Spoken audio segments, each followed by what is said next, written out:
Besides, of course, inheriting a business, do you think it's a double challenge when you inherit a business which is labeled as the king of good times?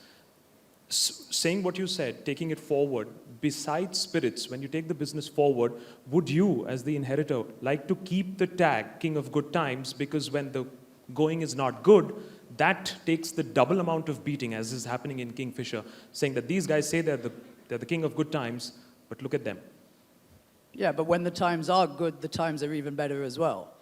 The king of good times is very interesting that you've mentioned that, because that obviously started with the beer, and nowadays it's linked to everything. And I think it's a great marketing tool, to be honest. I think one must live their brand and,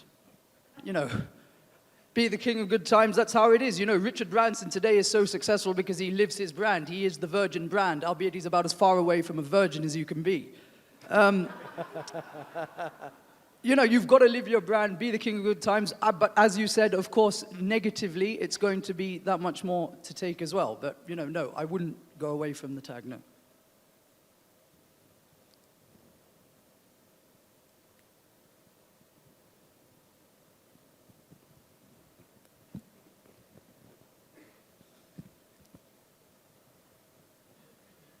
Thank you. My name is Mathur Bajaj. I have a feeling that both of you really had no choice but to be in the business which you inherited.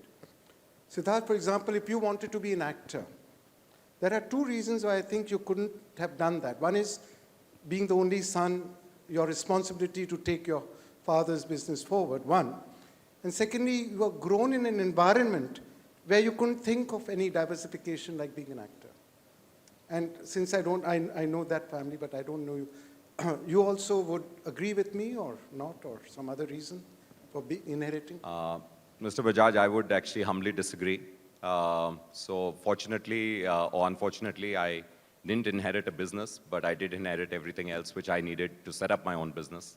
I did have a good career. I worked with some very good companies like ABN AMRO and GE Capital. Giving up a good corporate career to start your own thing in India is still perhaps, I think it's getting cooler and sexier, if I may say so, but it was pretty hard to do in 2000. A lot of people around me thought I was crazy. Fortunately for me, the closest people around me, supported me in that decision. And, I remember my wife telling me, whatever you do, just come home happy. I don't want you coming home unhappy, so whatever you like doing. So I think there were a lot of choices, which makes it tougher in a sense. I think it's much easier when you don't have all these choices. So if you're armed with a good, good education and a good degree, it actually makes it very hard to give up. Just the opportunity cost is so much higher. Banks tend to tie you down in the, well-known proverbial golden cage. So it's pretty hard to break out of those shackles. But, I'm just so glad I did. So I obviously can't speak for Sid, but I think there were plenty of choices. And I think I'm glad I took the road less traveled. Yeah. Sid, did you ever think, let's be a cricketer, Formula One driver, why be a businessman? Sorry? Did you ever think that you'd want to do something apart from inheriting the business and growing it? Oh, yes, of course.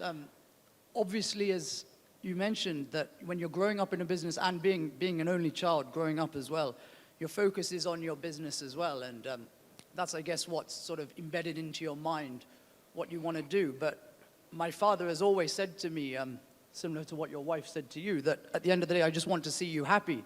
And if that means doing your own thing away from the business, then that's what you should do. I think Steve Jobs put it the best. Incidentally, the Raw Challengers coach, Ray Jennings, used to use a lot of Steve Jobs' motivational talks before matches. And he said, you're never going to be the best at what you do unless you love what you do.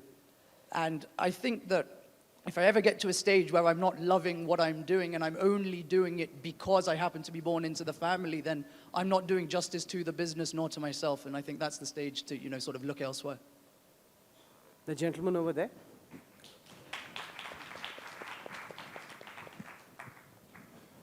This question is for young Mr. Mallya. The Kachis, the Kachi Gujaratis, who are India's first industrial group, have a saying that the first generation builds, the second generation enjoys, and the third generation destroys. You're at that very dangerous stage of the third generation, how would you deal with it? I just have to make sure I don't destroy it. No, I've heard that before as well. Actually, a friend of mine at university used to joke around with me about that as well. But I've always said it's about growing, and you have to grow. And I have no plans of destroying anything and just taking it forwards and upwards, as I've said. The gentleman over there.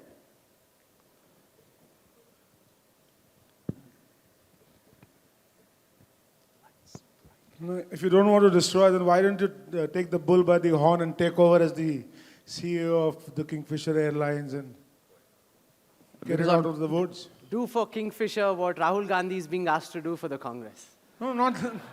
No, but it should not be counterproductive like what happened to Rahul. But So you're saying why shouldn't I take no, over? I'm following up with the question he asked of destroying. I said, why don't you take the bull by the horns and replace Sanjay Agarwal and be the CEO and run Kingfisher Airlines?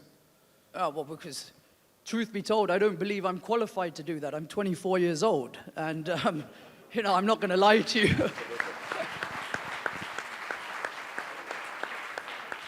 At the age of 24, I don't think I will be able to bring any value to a business, or, well, not enough value to an organization, be it Kingfisher or any business as a CEO. So, yeah, I'm completely underqualified at this stage.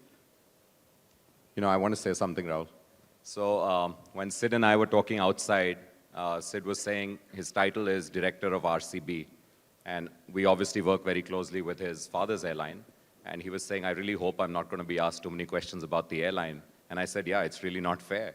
Because, again, like he had no hand to play in where he will be born, he had no hand to play in the fact that, Kingfisher Airlines will be either great or not so great as they're going through right now. So I'm sorry, Sid, but... Thanks. All right, we'll take one final question from the gentleman over there, then we'll begin the next session. A little emotional question for you, Sidharth. If I correctly remember, Kingfisher was a birthday gift to you. Seeing going down, how do you feel about it? Very happy you've asked that question because I can now clarify that for you. Kingfisher Airlines was not a birthday gift for me. I've been given some pretty extravagant gifts in my life. I think this would have taken it a little over the top to be given an airline. It so happened, just to answer your question, that Kingfisher, they wanted to launch it in the first week of May 2005. By pure coincidence, the first Saturday of May happened to be the 7th, which was my 18th birthday, so it was seen as an auspicious day, and it was launched on that day. So the airline was not a birthday gift to me. So I hope that answers that.